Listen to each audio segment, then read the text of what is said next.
So welcome everyone. Most of you will probably look at this during the next days to prepare your building and prototyping. And we found actually with Ginetta one of the best and most well-known development companies and prototyping companies in Switzerland.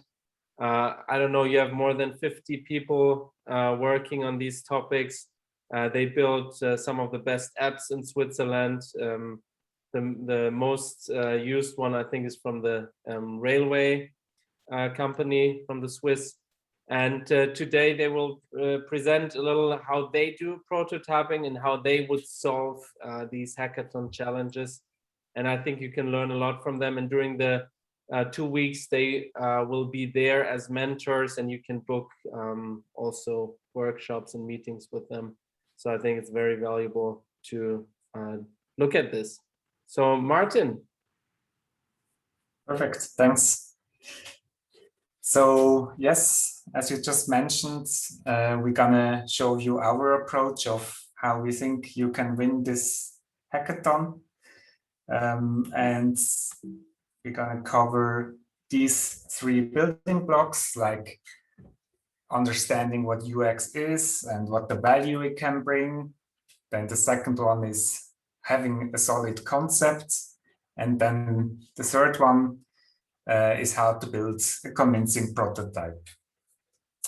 And by us, I mean me, Marta, and Galatea. We're all UX designers at Ginetta. And as you have already heard, Ginetta is a digital agency in Zurich. And we have worked, for example, on the SBB app and also the Twin app and many more. And if you have questions about us or about Ginetta, please feel free to reach out to us. Also, a quick reminder, there will be time to answer questions after this quick workshop, so feel free to take notes and then ask us at the end. And we will also be available on Discord. So I'll just dive in with a very quick overview about UX design. I'm sure most of you know, but UX stands for user experience. But what does it mean? So on one hand, you have the user. On the other hand, you have the product, which consists of a certain user interface. In this example, it's the bike with the handles and the pedals and the seat and so on. And when you combine those together, the user gets a certain experience. And of course, we try to optimize this experience that the user actually enjoys it. So that's what we're going to talk about today. And just a quick example of bad user experience. I think we've all been there. Really annoying. Even though if you like ketchup, it's not nice.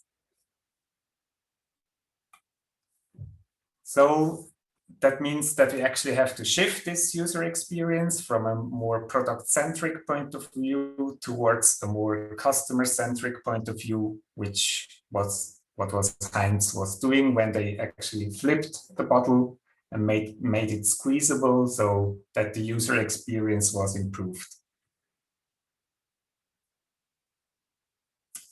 And when we talk about value, how can we create value for the user? It's also important to not only think about the customer value, but of course, we also have to think about the business value.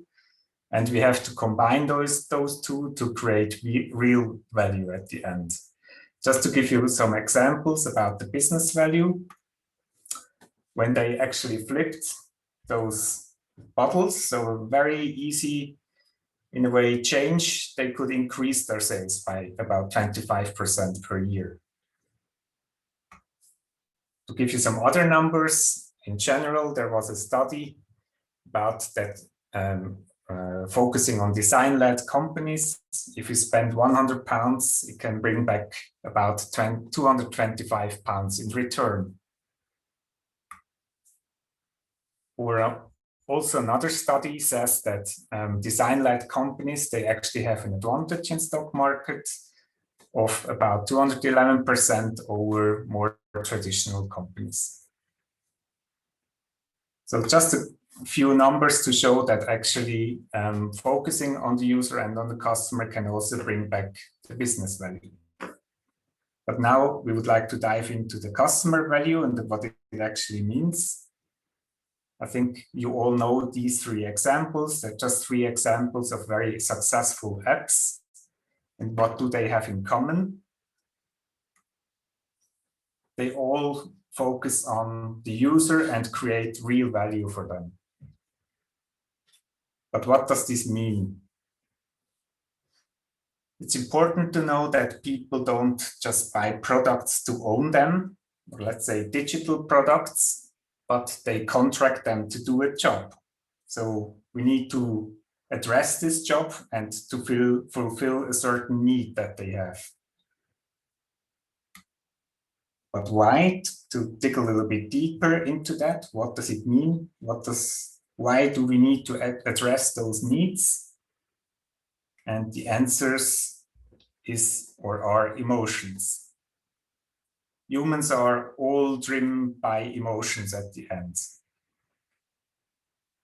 And responsible for that is our reward system. And I'm not a psychologist, actually. That's why we have researchers and psychologists at Ginetto that do that way better than me. But the reward system is responsible. It's a limbic system in our brain, and it's responsible for our desires and about feeling happiness and so on. So we need to trigger this. We need to trigger this delight to actually motivate the user at the end. Because if we trigger this delightness, it means, or it leads to engagement of the user, which leads to more loyalty and more transactions and more interactions, more recommendations at the end. If we trigger avoidance, which is the opposite, we trigger ignorance, complaints, and cancellations, and nobody wants that. So if we actually trigger this engagement and create real value for the customer, this leads to more engagement, as I just said, which leads to more revenue at the end. And that's where we can create real value in this interaction between customer value and business value. So that was just a really quick wrap up about UX design. Feel free to ask more questions at the end. And now we will go on with a more hands-on concept design. A quick note before we start, we're going to introduce two tools. You might be familiar with those. One is Miro, the other one is Figma. And during this quick session, there will be stickers where we're going to provide templates for the slides that you're going to show. So you can use those templates. And if you have questions about the tools themselves, also feel free to reach out to us. So now I will hand over to Marta about concept design. Do you want to present, Marta, or should I continue? I can present. Mm-hmm. Okay, I will share my screen now.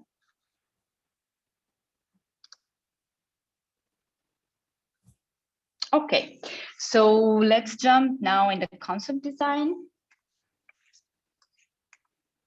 So at Ginetto, we have different steps in order to create a digital product. And but for your project, you will probably focus just on the concept phase, on the design phase, and on the development phase. And I'm going to explain you now what the concept phase is and why it is important, and the goals and the results you will have at the end of this phase. So you will have a challenge, and during the concept phase, you will understand the problem. And what you need to do is to identify your target group and learn about their needs and their pain points. Another goal is then to, at the end, to create a solid concept that will be used as a strong starting point for the design phase afterwards. The results you will have are personas, so what you will have collected before about the user needs analysis, and then you will have also some requirements and features and the information architecture. And there are a lot of user-centered design methodologies that we normally use in the concept phase, but I'm gonna show you 6 of them that you can use for your project. What you really need to keep in mind is that when you have an idea, when you are designing something, you need to consider these 3 levels. So first of all, the desires that the user have, so your target group have, but also the requirements from the business part, and also the technological part, so the technology. So if whatever you want to design and is feasible at the end. So it's really important that you keep this in mind. But let's now jump to the target group and personas. I will explain you a bit more what these are. So as Martin mentioned before, you have to always start with the real users, because we need to solve real problems. So in order to create a successful product, we need to understand the user first, their needs and their pain points.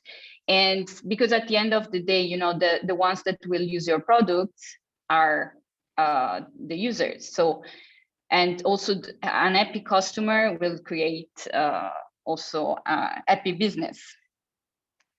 But the lesson number 1 is that you need to always keep in mind that you are not the user, okay? So when we speak about users, we cannot speak about ourselves, because our needs are not the ones that the customers and the users have. So now, how can we know more about users? Through research normally. So there are different ways, qualitative research, which is focusing more on words and on meanings, and quantitative research, which is focusing more on numbers. So examples of methods are interviews, contextual inquiry, or diary study. And examples of quantitative research are data analysis, heat maps, and surveys. But our suggestion is that you conduct some interviews. So how can you create an interview guideline? What you need to do is identify your possible target user for your product or service. And you need to focus on what their pain points are inside the challenge, of course, in the context of the challenge, what their needs are, how people normally behave in that context, what do they like and dislike, etc. So the interviews should be one-on-one interview. Normally we do it for 1 hour. Here I just put an example that maybe you can check afterwards in the slides that we will provide you, just to let you know a bit, a real example on how to organize a bit your interview. What is really important is that you always need to take care of asking open-ended questions, so not closed questions where they can answer yes or no. And you have to give space to people to speak. Another point is to avoid leading questions. So try to phrase your question in a neutral way. And another point is you need to ask short and clear questions. So avoid to do a question where there are more questions inside, you know, try to cut it so that the person you are interviewing get not confused. Another way of collecting some information from your users is contextual inquiry. The contextual inquiry is actually based on observations. So you will go to the specific context of your challenge, so to observe what the user do, and you really can get a clear understanding of the pain points they have and the needs they have. But why we do this? Because what people say is not what people do. So they might tell you something, but in the end behave totally differently. And now let's jump to personas. So after doing all this research, these interviews, you might have a lot of information. You might have collected a lot of information. And personas are is the consolidation of your research results. Okay, so you will take all the information you collected and you will summarize on a specific template that is called persona, and it represents the behavior, the needs, and the motivations and the goals of a typical user group. How do you build then a persona? You will divide it into two parts, where the first part is a personal data section where you will put the name, the picture, the quote, a text that will describe your persona, the personality, the job, the education, income, etc. So it really depends on the challenge you have. Just to give you an example, if you are building maybe a tool for an insurance, you might be also interested in knowing the franchise they have, how much they pay for their insurance, for example. So it's really, you have to customize it based on the challenge you have. And the other section of persona is more about the product environment. So you will list a bit the skills, the knowledge that your target group have in that specific concept, context, the tasks they have, the goals, the motivation, etc., pains and needs. And why we build personas? It's because it's a kind of, you need to build this kind of imaginary user that will be shared in the end with your team, and it's to keep everyone always on the same path, because they will always keep in mind which target group you have to follow while designing. We will provide you with a template for personas, but still keep in mind that you have to a bit customize it based on your challenge. And this is just an example of a persona page that you can create.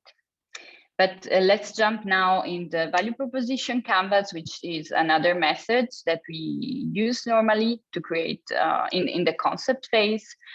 And the goal of the value proposition canvas is to understand the connection that is between the user and your product. So you need to ask yourself, what value is the product bringing to the user?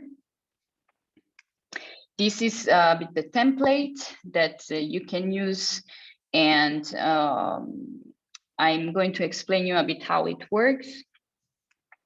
So on the right side of the template, you have the customer profile, where you will add all the information that you collected in the steps before. So in the research and with your personas, you are able now to put what is the job to be done that your user have, so described what they are trying to get done, and then the gains they want to have and what pains they have.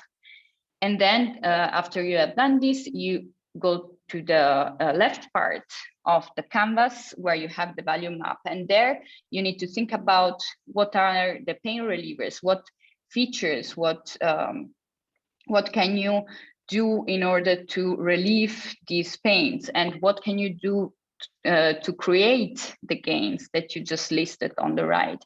And in the end, you have this idea of a product or a service for your user.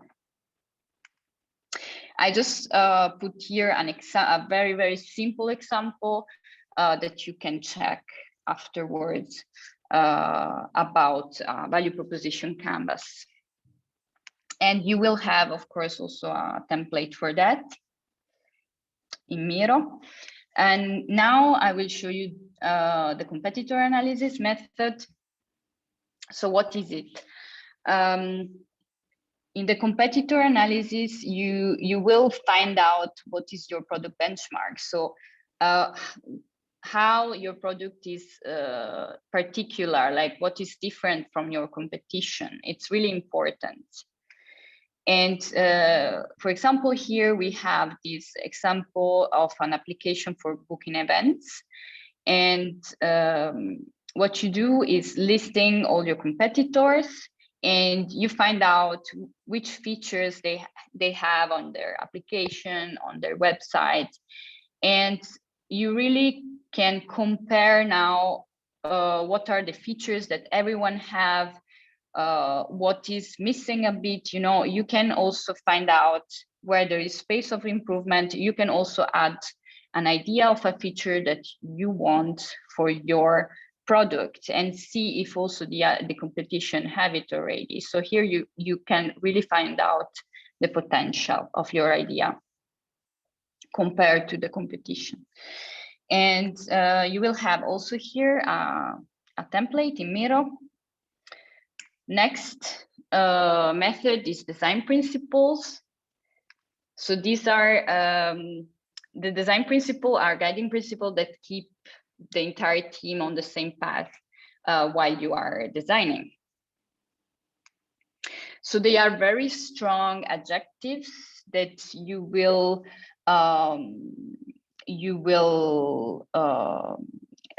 find out after all your research, after the method that we just saw before, in order to really understand how you want to create your design, how your design will be.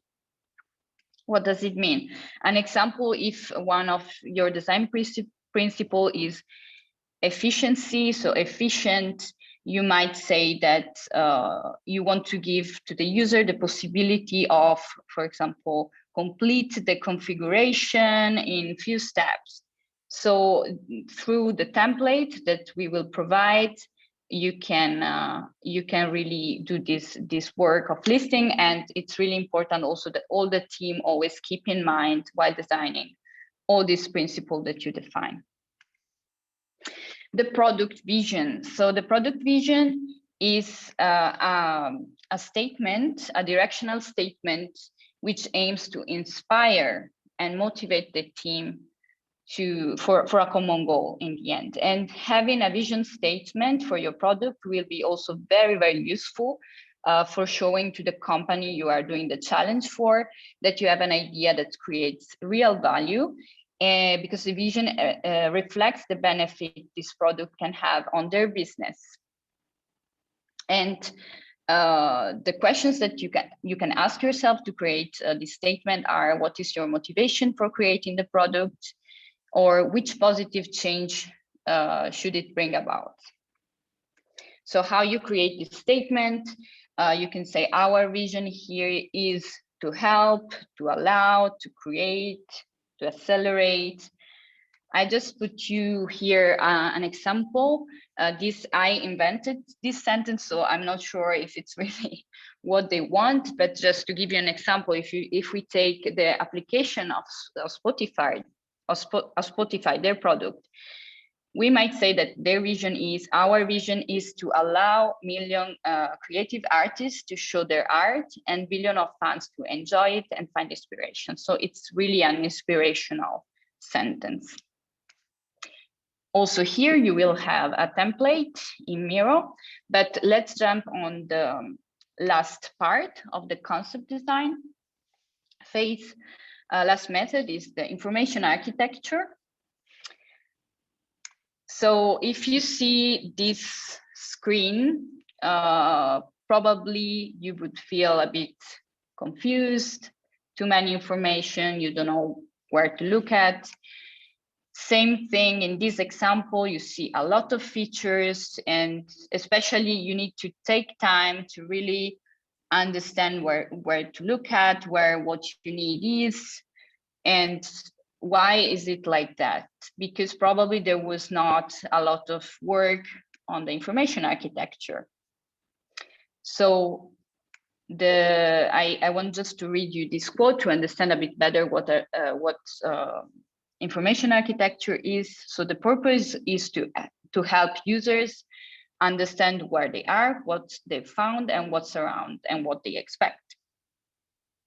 So structuring the content and functionalities in meaningful way is important so that the user can easily orientate himself, herself in the app. So how do you do this? First of all, after conducting all your research, after applying all your methods, you will probably have a list of features, a list of requirements that you have in mind. And you need to list all these user requirements. You can have different forms of documentation. You can write an Excel table or simply a list where you really list what now, after all your insights, what really your user needs in your product. And after listing them, what you need to do is to prioritize the content. So think about what the main actions and information the user normally needs, because not everything has the same importance. Okay. And then what you also need to consider is the business aspect, which I already told you before.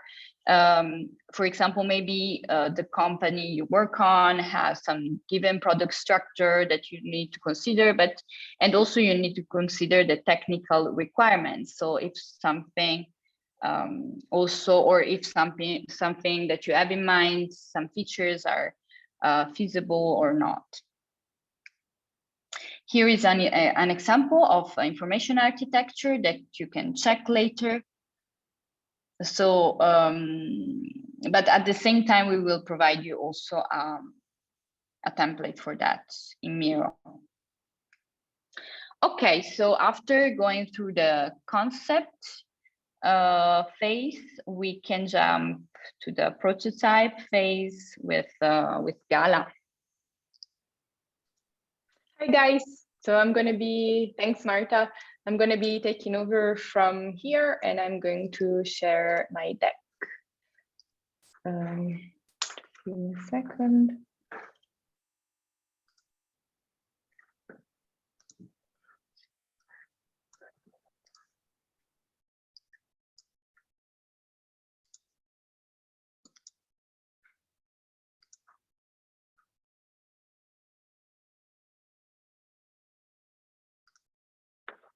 Okay. Can you guys see? Yeah.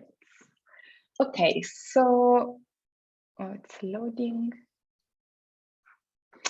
Okay, so now I'm gonna be taking over from here, and we're gonna talk about how to design an MVP prototype. So first of all, I'm gonna give you some more frameworks to make your concept a bit more tangible. Then I'm going to give you a bit of an intro to visual design. And then I'm also going to give a little, like a quick kind of Figma demo, because this is what you're going to be using for prototyping, or at least this is what we suggest you use for prototyping. So before I actually dive a bit deeper in the framework, I just wanted to remind everyone that when we enter this design phase, what we normally apply, like a method that we normally apply as UX designers, is this think, make, check structure, which means in the concept phase, we made our thinking and we kind of came up with a solid concept. Now is kind of, we're going to translate this concept more into like a tangible outcome. But then we also and always need to check with our users and that basically what we created really matches their needs. And this is in theory is gonna be translated in conducting some user research, and then with the results of this research, we're going to be informing a further iteration. So this is like a reminder, like if you actually can in your process also check and like do some user testing of your prototype, I think all the better, like it would be really recommended from our side. So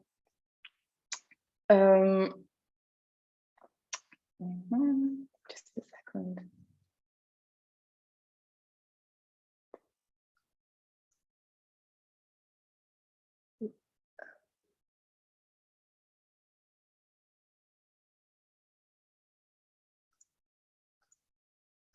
Sorry.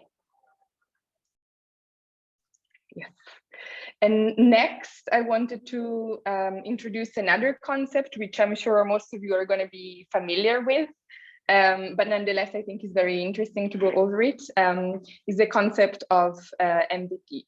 So MVP as a definition is a minimum viable product.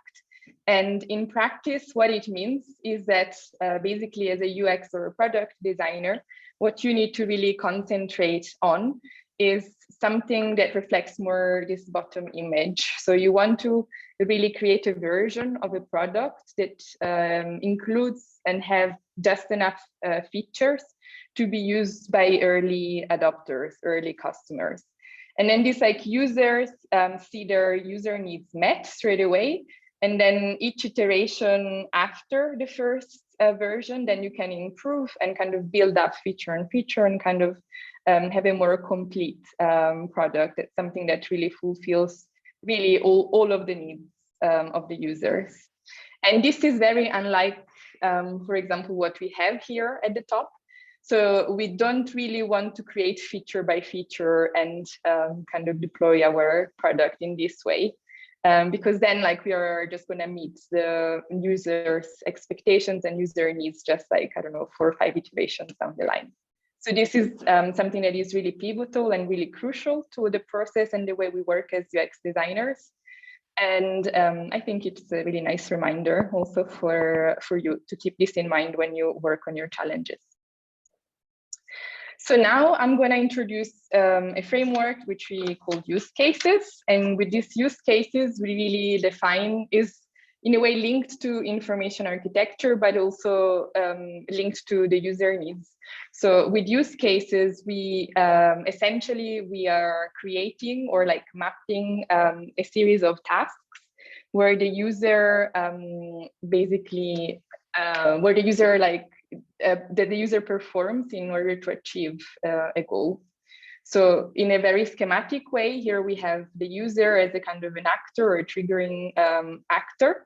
And then we have like few tasks, either one or a concatenation of tasks that he or she needs to perform in order to achieve the final goal. So book flights, even though he has to select the date and then make online payment first. So we normally, when we kind of think about the products as a UX designer, as UX designers, it's a good practice to come up with a range of use cases that really match the user needs and taking also in consideration the features of the product that you're developing. Of course, you are going to probably, as UX designers, are going to come up with a range, an array of different use cases. Maybe 20, maybe 40, maybe 10, many. In any case, what we really suggest in order to, in a way, consolidate your MVP and like to really filter down the use cases is to prioritize these use cases. So when we prioritize, we suggest to use a matrix a bit like this, which basically distributes your use cases and will place the ones that have most value for the user on the right-hand side of the quadrant, and then you can place it also on the effort, development effort, so from low to high. But basically, this is going to be like a really nice and quick way to give you an overview of all the features that need to be or you want to include, but also to really kind of focus and prioritize on the ones that are really going to be composing your MVP. So this is a useful method or framework that you can use. And as you can see, you have a Miro template for it, which you can basically use within your team and collaborate and generate and prioritize use cases together. So once then you have a short list of use cases, another really important and essential framework to use is scenarios. So a scenario, like really briefly, just an introduction, given a use case, there are different ways that the users can achieve their goal. Of course, depending on what kind of personas they are. But a scenario is a much more kind of narrative tool where you can really add so many more subtleties about the user's motivations, more of the context where the user is kind of operating. And you can also include an event that is, of course, triggering a series, a concatenation of tasks. And you also connect these scenarios with features of the product.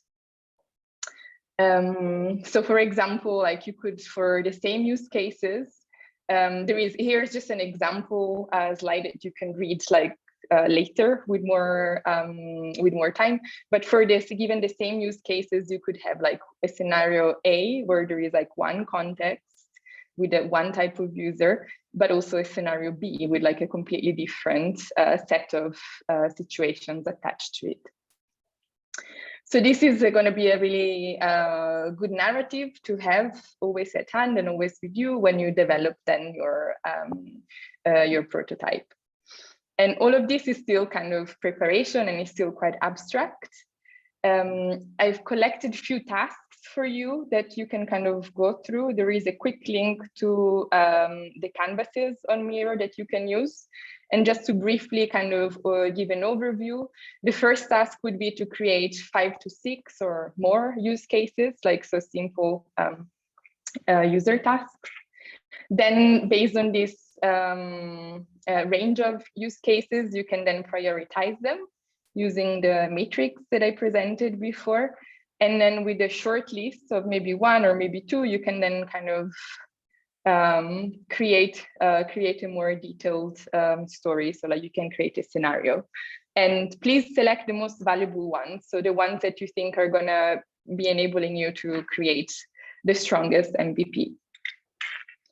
So now, following from the use case, this section, I'm going to introduce the user flows. So user flows are also taking in consideration information architecture, as Marta presented before. But now they introduce or they add an extra dimension to it. So now we know more about the user tasks, for example, and the scenarios that are attached to our users. So now we can really trace and create flows within the information architecture. And now I'm sure you're very familiar with this. Oops, sorry. You're familiar with this type of diagrams. But in the user flows, you really they really help you to identify key users' pathways through your products. So they really attach the user to your information architecture. So there are like 3 types of components in these diagrams. One is like the action, which is in the bubble, and then the decision, which is signified by this shape, and then pages. And then keep in mind that all the pages blocks are basically going to be one-to-one with the pages that you defined in your information architecture. So there is a Miro board for this also. So you can create then your user flows depending on what your scenarios, the scenarios that you defined are. And yes, as a summary, there is this task that is defined for you. With a bit of an indication for a time range. Good. Now I skipped a few slides, not in purpose. So yes, now we want to really kind of bring all these abstract concepts to more of a like tangible outcome. So now I'm going to really introduce you more to like I'm going to show you basically some principles and some techniques that are going to help you to translate this into more of an interface. We covered this, so like the think, make, check process, ever so crucial. And now from user flows, we're gonna then create an interface. So one thing to mention is that in this process isn't really gonna be straightforward, and it's okay if it's gonna be messy. Like it's basically you're gonna generate lots of ideas and then you're gonna pursue and go forward with just one of them. So don't worry about that, like get used to trash things that you're not going to need, but just have faith in the process and keep going and keep iterating. So to make this kind of viable and like not kind of waste too much time in this iterative process, we are at Ginetta advocates of sketching. And sketching is you won't need any digital platform. You just need or like device. Sorry, like you just need a pen and paper. But the big concept behind sketching is to organize the content in a layout that takes in consideration the hierarchy of information.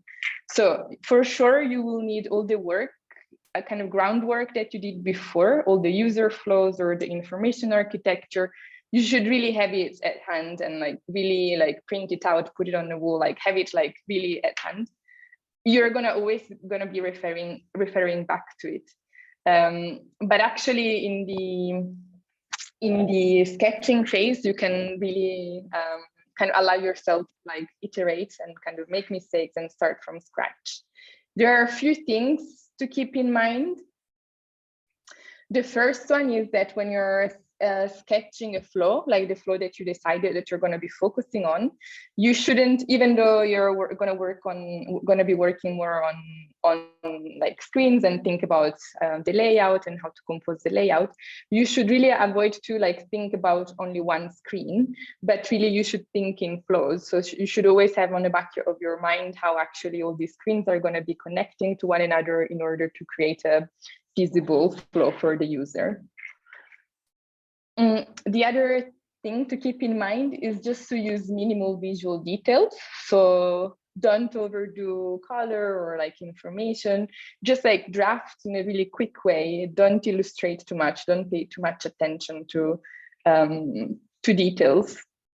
Just think about the functionality and the placement and the layout.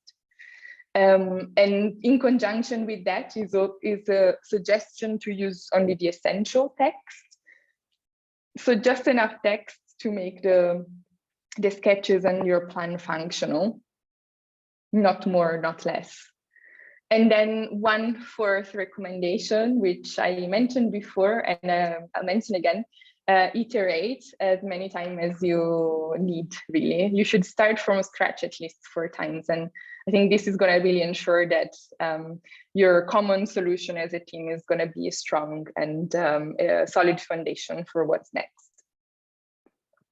Now, in the next 2 slides, I have few indication and few kind of guiding questions that you can consult and have a look at when you're going to be sketching. One is more concerning the layout. And then the other slide is more concerning interaction patterns and navigation. Because when you're going to be sketching and thinking about your product and flows in a more holistic way, then inevitably you're going to be deciding and you're going to face a kind of task of establishing a navigation and interaction patterns for your product. Good. So, and yes, this is a gentle reminder that there are going to be post-its tracked away in the process. Good. So let's say now you have like your prototype, your sketch, the one like the last iteration that's like you think is the most solid one. And now you can actually put it into Wireframe. And then what, like for wireframes, the same principles apply. So it should be like minimal. You should just use content blocks and minimal text. You can add annotation to make it clear. And this is going to really be the plan for your product. So this is going to be, yeah, like the foundation of what you're going to be prototyping. So we're going to go into Figma, and I'm going to show you kind of, it's going to get a bit hands-on like in a little bit, but I've got a couple of more slides that I want to cover with you before we do that. So here is also like the task slide that you can read after. So I wanted to give you kind of an intro into visual design with a disclaimer that actually visual design is a much larger topic and a very important one for digital design. But for the challenge that you're facing, the thing that I really wanted to highlight is that whatever you're designing, whatever product you're going to be designing, you're designing for, of course, your users who are going to be pivotal, but also you're going to be designing for clients. So commissioning clients. So the client's brand identity should be reflected in the visual design of your proof of concept. And you can really do that by choosing and editing and selecting the right typography, the right colors, establishing the right spacing rules, and picking the right kind of imagery. And then on top of that, there are these driving UI principles that really define good visual design. Have just like one example each so that they kind of become more tangible. So the first one is visual clarity. So for example, in this example, we have like visual clarity is really defined by the use of white space in the way the content is organized and laid out. It's also really easy to read through. So the kind of user is like really guided into reading through this page. And also there is a really clear hierarchy of the way the text and links are used and identified by the designers. Next is consistency. And with consistency, like we mean many things, like we mean the consistency of interaction patterns, but also in this example, what I really want to bring to mind is, for example, the placement of certain things. So login and sign up are always in the same place, as well as the logo and the navigation. And also there is a sort of consistency in the way the layout is distributed throughout. Then we have hierarchy, and this can be defined by a few things. So it can be defined by the way you use contrast, on the way you use color, size, and also in the way you position things, in the way, for example, you use proximity to cluster things together, and really the hierarchy is going to guide the user through the content of your page. And through clever use of hierarchy, you can really make your interface really intuitive to use. And then last but not least, there is user guidance, which is like a clear example of this could be like the way UI designers style notifications, for example, could be like also error handling, for example, like in forms. I'm sure you're like really used to this kind of devices, UI devices. Good. So with this, I close this like brief bracket parentheses on visual, but important parentheses about design. And now I'm just going to go more onto like hands-on part of this presentation, and I'm going to introduce you to the Figma working file that we packaged for you. So just a quick intro to Figma. Like there are lots of prototyping tools, but like we use Figma Ginetta because it's one of the best out there. You can download Figma, but you can also use it from the browser.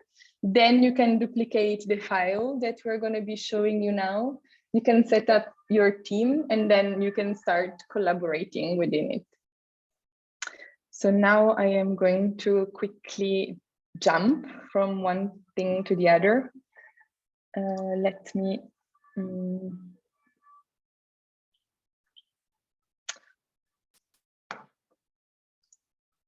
Can you guys see Figma, or are you still seeing? No.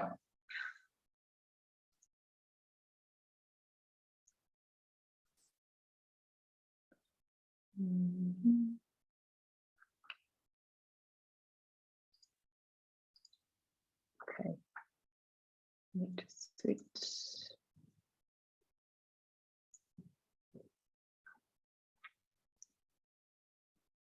Okay. Now you should see the right file. Okay, so we have, this is Figma. We have a working file that I mentioned here. And just to give you an overview, it might come as a repetition for some of you who are already used to it, but I think it never really hurts to go over it. So, so a quick overview of the structure. Also, like when you open Figma, this sidebar is going to be collapsed. Don't panic, you can just expand it. Here you're going to have all the pages that we set up for you. You can ignore the first one because this is the cover. What's really interesting for you, I think, is going to be this middle section, which is titled prototype. So we have a space for sketching where you can upload your images from here, and like you can just upload your final and best iteration of your sketch. Then we have a page called wireframing, which is what we're going to be using now, and I'm going to show to you now. And then we have your prototype section where you actually can copy and paste your final prototype. And then in the components, we have a few libraries, like one is the wireframing one, and then we picked one for desktop and one for mobile that you can freely use if you want to. So in wireframe, we have a few sections. So like one pre-prepared desktop wireframing canvas, all blank for you to fill out, and one for mobile. Plus, we have some lo-fi wireframe examples that we quickly created just for demonstration purposes and also for helping you out. And what I really wanted to show you is, for example, how to really quickly create one and how to link frames together. So this is really going to be important for you when you're not only creating like wireframing, but also creating your prototype. So let's imagine we want to focus on this homepage, completely fictitious. We want to create like a login page. So we're on this homepage and we just want to create like a quick wireframe for it. So I have like few elements already ready there that comes from your like wireframing library. But like you can, for example, create like a placeholder for an image here on the right-hand side, and then place some text, like some login or like some subtext that goes there, introduces a bit like the login process that you're going through, maybe some information about the product. And then you can have 2 input fields. Now I've copied them over here on the right-hand side, but you could go onto the assets side panel here on the left-hand side and search for input.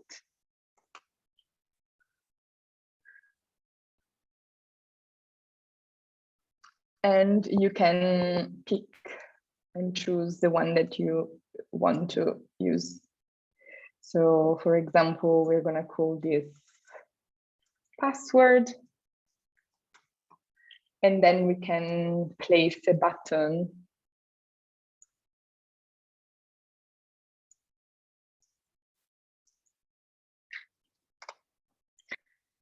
So this is a really crude but really effective wireframe of a login page. What I want to show now is how you can prototype these two in Figma. So in the right-hand side, you have these 3 tabs. You can click, you can switch from design into prototype, and then you can click on the button that you want to link in the interface. And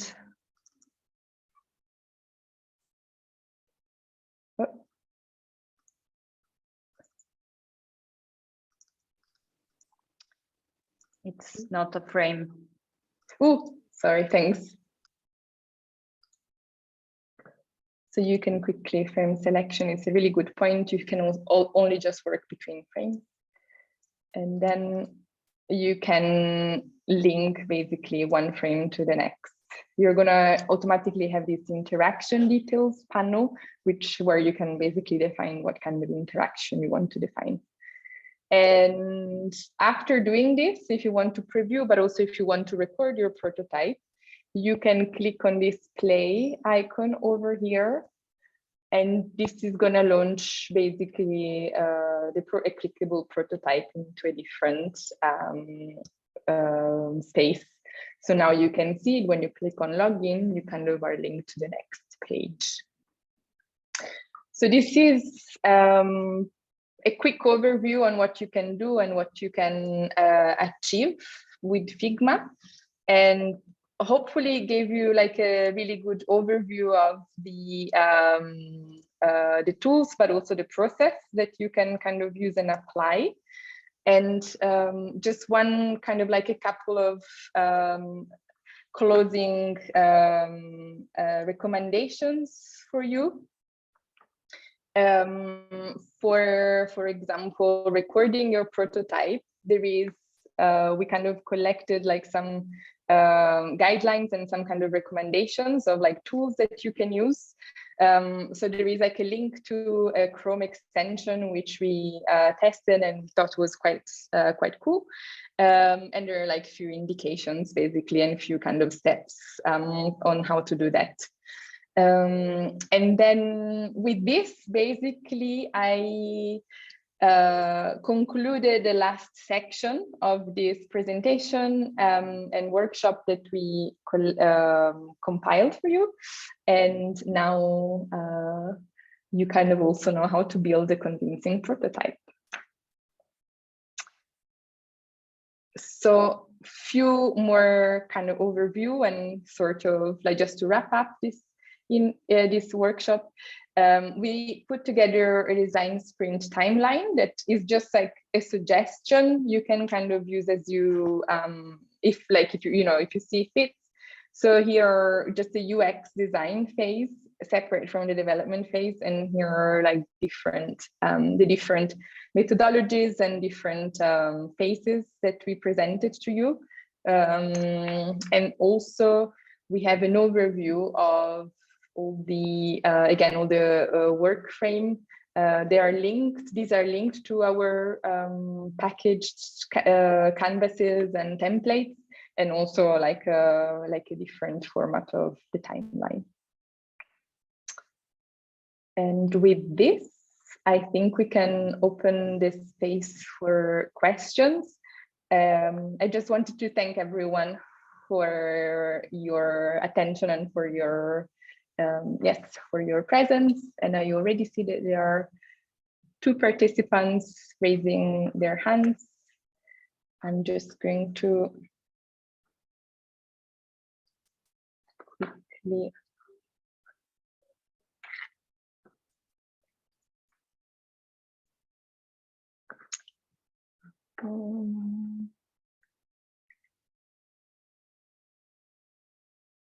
there is like an anonymous attendee. I joined late, and someone asking to send the recording. So maybe Sabelo, do you have a question? Sure. Thank you so much, Martin. Thank you so much, everybody, for this wonderful presentation. My name is Sabelo. I'm based out in Johannesburg, South Africa. Pretty stoked to be part of the hackathon.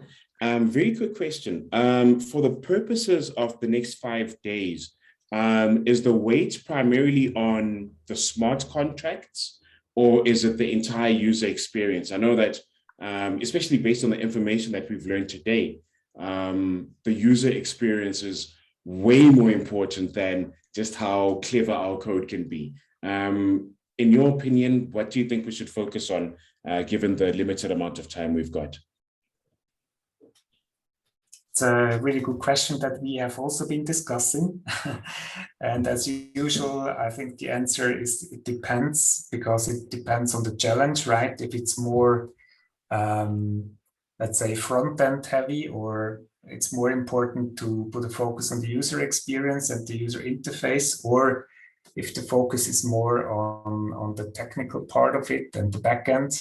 So I guess if the solution part is more focusing on the front end, and then of course the weight is also bigger on the whole UX and user experience and visual design and so on. So I guess there is no generic answer to that.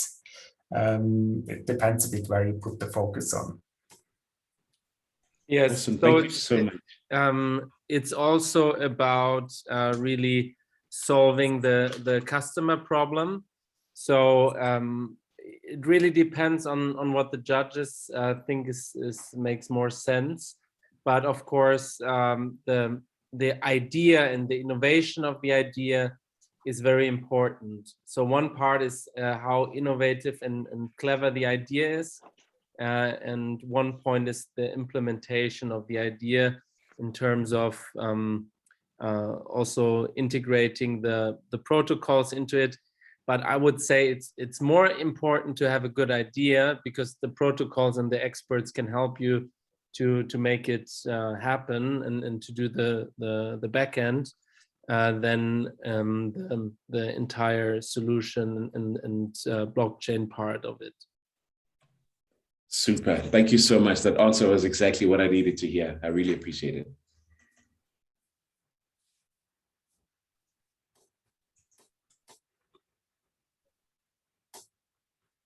I think what is important in any way is that at the beginning you are aligned regarding the vision and the concepts, and also maybe the focus, that you want to put within the team. So that's, I think, why the first two steps that we provided with the concept and the vision and so on is important to be aligned within the team. So that's for sure makes sense that you spend some time on that, from our perspective at least. Someone else? Awesome. Thank you, Martin. I have a question. As you can see, there is also a channel in Discord, Prototyping UX Experts, where you can always reach out to us. And also this presentation with all the links and so on will be shared afterwards, of course.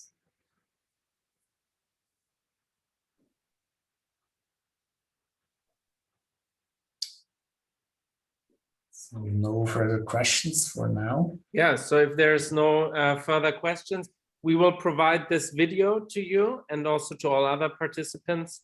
And you can always contact the prototyping team through Discord. In general, you can always contact the SBHACK team, in specific Jérôme, if you have any questions.